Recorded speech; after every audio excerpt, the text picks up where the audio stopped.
नमस्कार दोस्तों, आप सुन रहे हैं आपका अपना और उज्जैन का पहला community radio radio Dastak 90.8 FM और मैं हूं आपकी दोस्त श्रेया। आप सुन रहे हैं कार्यक्रम मन की कलम से में उज्जैन के सुप्रसिद्ध रचनाकारों की रचनाएं, उन्हीं की जुबानी। आज इसी क्रम में हमारे स्टूडियो में पुनः उपस्थित है श्रीमती कोमल वाधवानी जी, जिन्हें प्रेरणा नाम से संबोधित किया जाता है। दोस्तों, इनका जन्म स्थान कोटा राजस्थान है। इन्होंने अपना लेखन कार्य मात्र 14 वर्ष की आयु से ही शुरू कर दिया था। दोस्तों, इन्होंने अपने जीवन काल में 700 से अधिक रचनाओं का लेखन किया है। इनकी प्रकाशित पुस्तकें हैं नेहा की बूंद, नयन नीर, शब्दों का तोरण, कदम कदम पर, यादों का दस्तावेज, रास्ते और भी है आदि। दोस्तों, इन्होंने अपनी नेत्रहीनता को एक चुनौती के रूप में स्वीकारा और समाज में एक नई प्रेरणा का संचार किया। दोस्तों, इन्हें मध्य प्रदेश गौरव सम्मान, लघु कथा सम्मान, सकारात्मक सोच सम्मान, अस्मिता साहित्य सम्मान, कृति सुमन सम्मान आदि सम्मानों से सम्मानित किया गया है। कुछ कारणवश श्रीमती कोमल वाधवानी जी की रचनाओं का वाचन आशा प्रमोद शिरोणकर जी करेंगी। ये हमारा सौभाग्य है कि ऐसी हस्ती आज हमारे बीच मौजूद है और आज हम इन्हीं की रचनाएं आप सभी रेडियो दस्तक के श्रोताओं के साथ साझा करेंगे। तो आइए सुनते हैं श्रीमती कोमल वाधवानी जी की पहली रचना। ये एक लघु कथा है जिसका शीर्षक है अम्मा जी।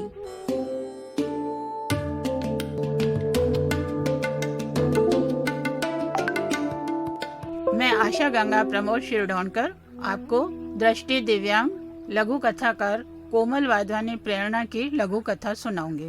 लघु कथा का शीर्षक है अम्मा जी। अम्मा जी की चुस्ती फुर्ती देखकर अंदाजा लगाना मुश्किल है कि वो 70 पार कर चुकी हैं। कभी शादी ब्याह में रसोई बनाने जाती हैं, तो कभी बेटियों के बुलाने पर समधी के खेतों पर भी फसल काटने के काम में जुट जाती हैं। मैंने पूछा, अब बेटियों के यहाँ हमारे काम से छुट्टी लेकर जाती हैं, तो क्या समधी लोग दूसरे कामगारों की तरह आपको भी कुछ पेमेंट करते हैं? नहीं, मारो लेनो का अच्छो थोड़ी लगे। हाँ, फिरता बखत खेता से कांदा लहसुन ने साग भाजी भरी भरी के दई दे, तो मारे ये सब चीजें हाट से लानी नहीं पड़े और आवा जावा वाला के साथ भी कहीं न कहीं भेज देवे हुए। उनकी बातचीत में स्वाभिमान झलक रहा था। यदा कदा अम्मा जी दोहतियों को भेजकर मुझसे पैसे मंगवा लेती थीं, किंतु जुबान से निकली तारीख को लौटा भी देती थीं। इसलिए बिना सोच विचार के मैं उनकी मदद कर दिया करती थी। एक दिन कपड़े धोते धोते कई बार उनका मोबाइल बजा। मुझे शंका हुई कि कहीं कोई बुरी खबर न हो। क्या बात है, यह जानने के लिए जब मैं उनके पास गई तो वह बातों में डूबी हुई थी।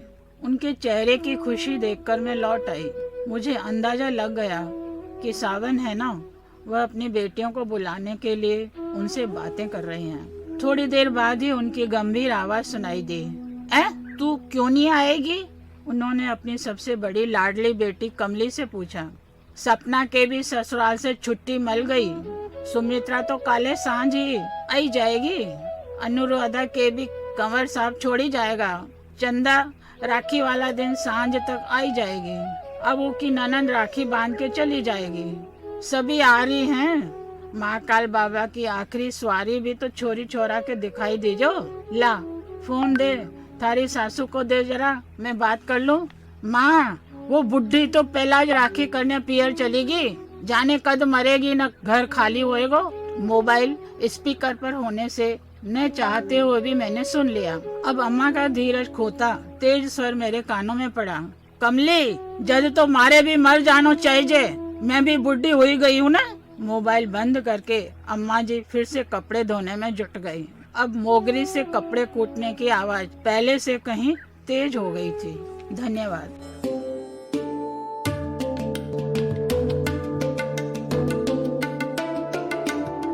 आप सुन रहे हैं आपका अपना और उज्जैन का पहला community radio radio Dastak 90.8 FM. दोस्तों, समर्पण ये भाव हमारे समाज में आज के समय में कम ही देखने को मिलता है। जिस तरह से इस लघु कथा के किरदार अम्मा जी को 70 वर्ष की आयु होने के बाद भी अपनी जिम्मेदारियों को निभाते हुए बताया गया है। दोस्तों, उनका अपने कार्य के प्रति समर्पण, परिवार के प्रति समर्पण बहुत ही सराहनीय है।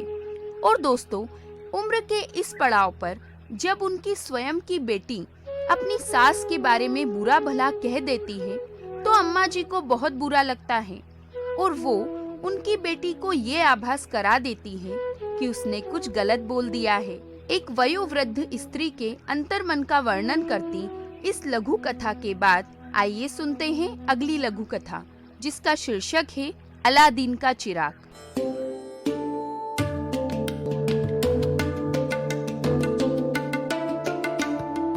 रेडियो दस्तक के सभी श्रोताओं को मेरा नमस्कार। मैं आशा गंगा प्रमोद शिरडोणकर। मैं यहाँ आपको लघु कथाओं का वाचन करके बताऊंगी। ये लघु कथाएं दृष्टि दिव्यांग कोमल वाधवानी प्रेरणा द्वारा रचित हैं। इस लघु कथा का शीर्षक है अलादीन का चिराग। आज शाम 4 बजे मुझे डॉक्टर के यहाँ जाना है। जाने से पहले मैं ऊपर की चाबी नीचे देती जाऊंगी, मैंने घर में सबको सूचित करते हुए कहा। 4 बजे चाबी देने के लिए मैंने कई बार डोर बेल बजाई, दरवाजा थपथपाया, आवाजें दी, लेकिन दरवाजा नहीं खुला। थक हार कर मैं सीढ़ियों पर बैठ गई। विचार आया, काश मेरे पास भी अलादीन का चिराग होता जिसे इस तरह रगड़ने पर जिन्न प्रकट हो जाता। और मैंने अपने हाथ में पकड़ी हुई चाबी को सीढ़ी पर रगड़ दिया और सचमुच मेरे सामने एक जिन्न प्रकट हो गया। क्या हुक्म है मेरे आका? मैंने उसे हुक्म दिया, मुझे छोटे छोटे पोते पोती बना दे, जिससे मेरी हल्की सी आहट सुनकर भी उनकी माताएं दौड़ी दौड़ी आ जाएं। या फिर ऐसा कर, डुप्लीकेट चाबी ही ला दे तो मैं खुद ही दरवाजा खोल लूं। जिन्न ने बोला, जो हुक्म मेरे आका। धन्यवाद।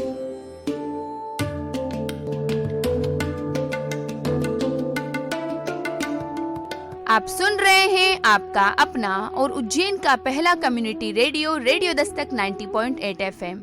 दोस्तों, कभी कभी हम जीवन में किसी कार्य में इतने थक जाते हैं कि लगता है कोई अलादीन का चिराग हमें मिल जाए और उससे हम सारी इच्छाएं पूरी करवा ले। ठीक वैसा ही इस रचना में बताया गया है कि किस तरह से लेखिका के कई बार दरवाजा खटखटाने के बाद भी जब दरवाजा नहीं खुलता तो एकदम से उनके सामने चाबी को रगड़ने पर जिन्न प्रकट हो जाता है और वो कहती हैं कि मुझे या तो छोटे बच्चे बना दो या पोता पोती, जिनसे मेरी आहट सुनकर मेरी माता मुझे देखने आ जाएगी, क्योंकि इस उम्र में तो मेरी आहट कोई नहीं सुनता।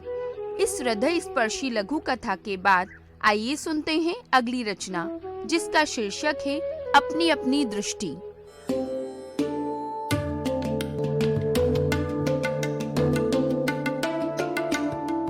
रेडियो दस्तक के सभी श्रोताओं को मेरा प्रेम भरा नमस्कार।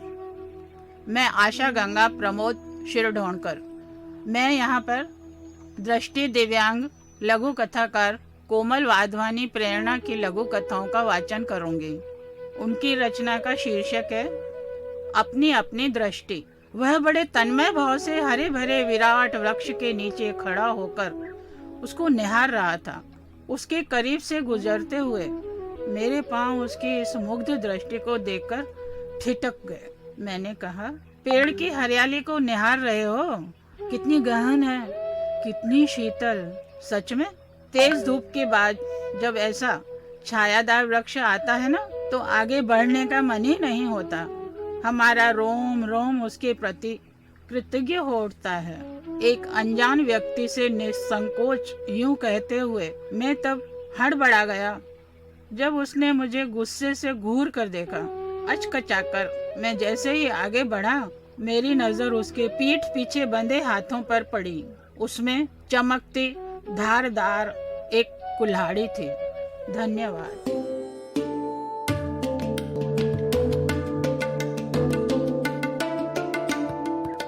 आप सुन रहे हैं आपका अपना और उज्जैन का पहला community radio, radio Dastak 90.8 FM।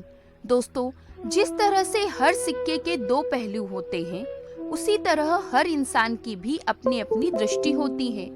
कभी वो दृष्टि सकारात्मक होती है तो कभी नकारात्मक। दोस्तों, इस रचना में पेड़ के नीचे खड़े जिस व्यक्ति का वर्णन किया गया है, वो उस छायादार पेड़ को काटने आया था। पर लेखिका को वो व्यक्ति उस पेड़ की सुंदरता को निहारता हुआ दिखाई दे रहा था। ऐसा लग रहा था कि इतनी धूप में वो पेड़ जब उस व्यक्ति को छाया दे रहा है, तो मानो व्यक्ति उस पेड़ को देखकर उसका धन्यवाद कह रहा हो। पर दोस्तों, उस व्यक्ति के इरादे तो कुछ और ही थे। वो तो उस पेड़ को काटना चाहता था, क्योंकि उसकी सोच लालची थी, उसकी दृष्टि वैसी ही थी। और इंसान की सकारात्मक और नकारात्मक सोच का वर्णन इस रचना में बहुत ही सुंदर रूप में किया गया है। इस सुंदर रचना के लिए श्रीमती कोमल वाधवानी जी का बहुत बहुत धन्यवाद कि आपने अपनी इन बहुमूल्य रचनाओं को हमारे रेडियो दस्तक के श्रोताओं के साथ साझा किया। और साथ ही हम धन्यवाद करते हैं आशा प्रमोद शिनोणकर जी का, जिन्होंने बड़ी ही खूबसूरती के साथ हर एक रचना का वाचन किया। आपका बहुत बहुत धन्यवाद। तो दोस्तों, आज मन की कलम से के एपिसोड में आपने सुना श्रीमती कोमल वाधवानी जी की अद्भुत रचनाओं को। अगले एपिसोड में हम पुनः मिलेंगे कई नई रचनाओं के साथ। दोस्तों, यदि आपके मन में भी है कार्यक्रम को लेकर कोई प्रश्न या विचार, तो आप हमें संपर्क कर सकते हैं हमारे रेडियो दस्तक के व्हाट्सएप नंबर 9406894068 पर। और साथ ही आप हमसे जुड़ सकते हैं हमारे social media accounts Facebook, Twitter, YouTube, Instagram और शेयरचैट पर भी, जहां पर आपको मिलेंगी कार्यक्रम से जुड़ी सभी जानकारियां। तो दोस्तों, अब वक्त हो चला है आपसे विदा लेने का। अगले एपिसोड में हम पुनः मिलेंगे कई नई रचनाओं के साथ। तब तक के लिए दीजिए अपनी दोस्त श्रेया को जाने की इजाजत।